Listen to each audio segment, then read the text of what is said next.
Hey, Warrior Saints. Glad to have you beautiful people with us as we continue our conversation from yesterday. All right, how about another one? Let's go. I think the way that you do that, the MO through which you work that out, is understanding what the gospel is telling you.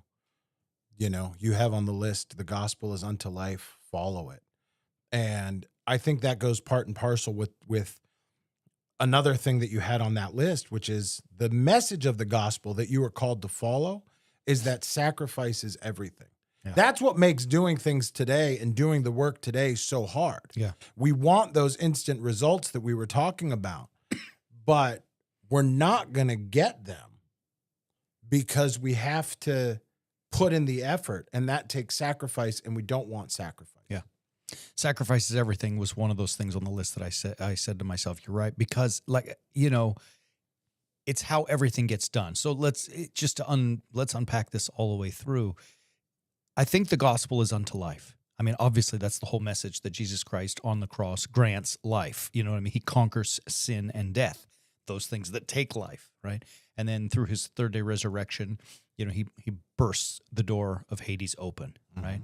And so that possibility of life is granted to us, but we have to follow him, which means we've got to take up our cross, right? That's what he says in Mark 8 and elsewhere.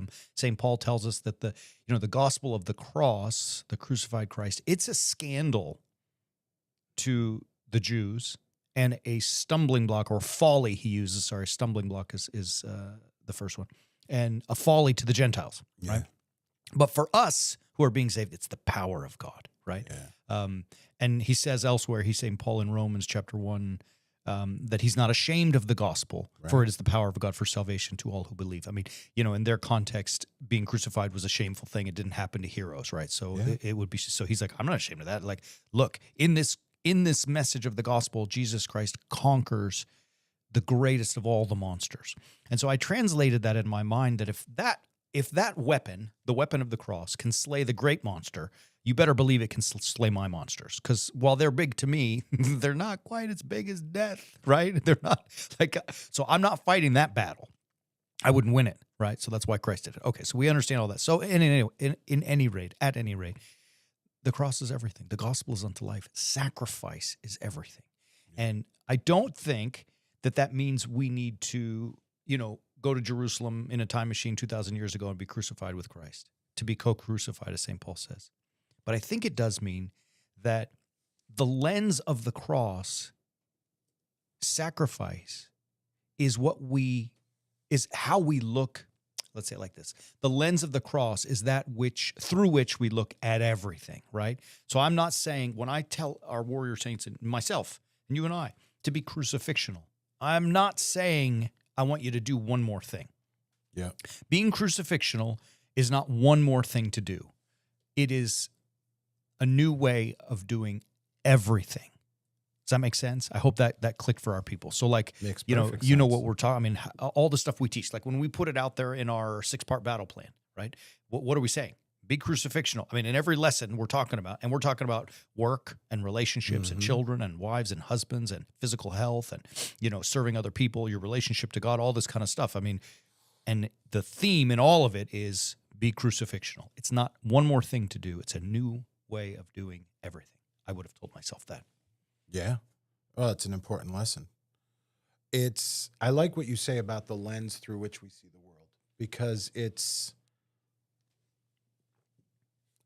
what we're being taught in our Orthodox worship. It's what we're being taught in our reading of Scripture. It's just what let's reframe that. It's what we're being taught through the reading of Scripture, which is then being taught to us liturgically to reinforce what we're reading in Scripture. Father Alexander Schmemann talks about the entrance in the Orthodox Church, which we often refer to as the little entrance, but it's really the entrance. And the prayer that the priest says right before that entrance is, let our entrance before God's throne be, I'm paraphrasing, be surrounded by a host of angels. And that entrance is not complete until the priest or bishop stands at what we call the high place, which is really the throne. And we even have the deacon saying, bless Master the throne on high, and all of this stuff.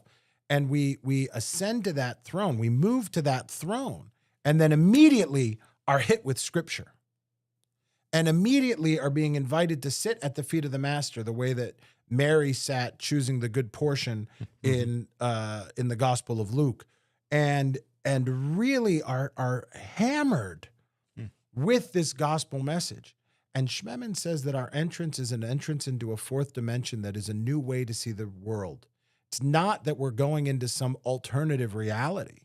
It's that we're entering to the feet of the master so that we can enter into a true reality, so that we have a new pair of glasses through which we see the world differently, more clearly, what God has laid out for us, and then are able to infuse our lives with the crucifixional living in that way so that we're actually able to do it. We do everything. Our MO now is no longer putting off what we should be doing until tomorrow. It's doing it now crucifixionally, sacrificing as Christ showed us what sacrifice means. Mm-hmm. And just to circle back, it can apply to everything. Like just some practical examples. I've said this 10 times. I'm a runner. I'm not a very good runner, but that's how I do my cardio. And I like to be out there, especially when it's hot, sweating and all that. But it's hard. I'm not good at it. And then all of a sudden that temptation comes, I'm going to quit. And walk for a little bit. And sometimes because of, my previous health issues, I have to. I mean, my heart can't take all of what I'm pushing for. But I say to myself when that temptation comes, sacrifice is everything. Run to the next tree. And when I get to that tree, run to the next tree. Like I'm trying to sacrifice the comfort and embrace the pain, right? Like the Navy SEALs say, embrace the suck. I think that's how they call it. Like, they're masters at it. But sacrifice, and boy, my mile times over the last year have gotten a little bit better, even as I've gotten older, right? I've lost some weight and I'm running hard, I'm eating right and all that kind of stuff. I think it also applies, to a relationship with a spouse, right?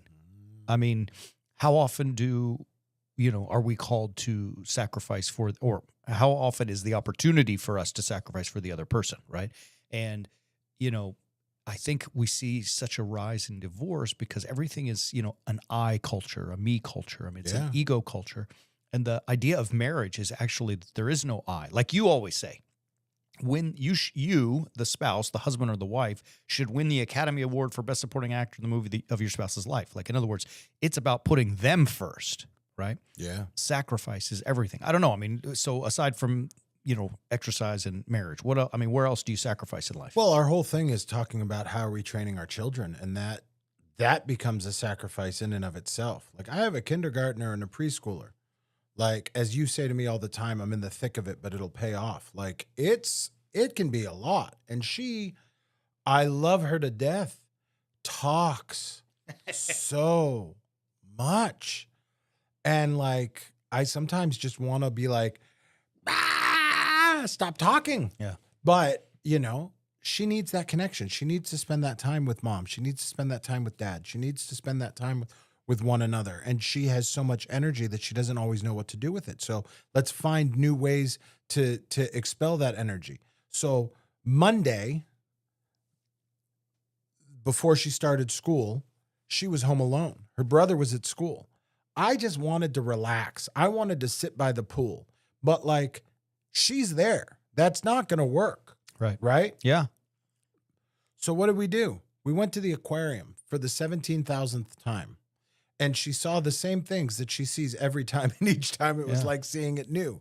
And then we went and had lunch together and just spent that time that maybe, I'm confessing my sins, I didn't want to spend, but that I knew would be very beneficial to spend, because you have to put in that time, find those ways. And the ancillary benefits are she's now out and about. She's not just cooped up in the house. Right. So she's getting out there and getting out some of that energy in different ways.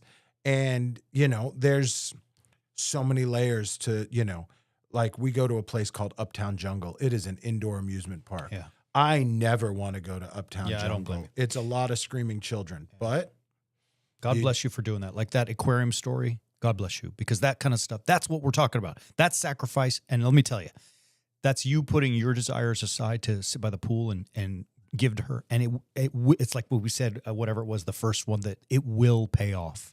Yeah. Those labors will pay off. So it's great stuff. I love that one. Maybe we'll transition. I think it's time to transition. All right.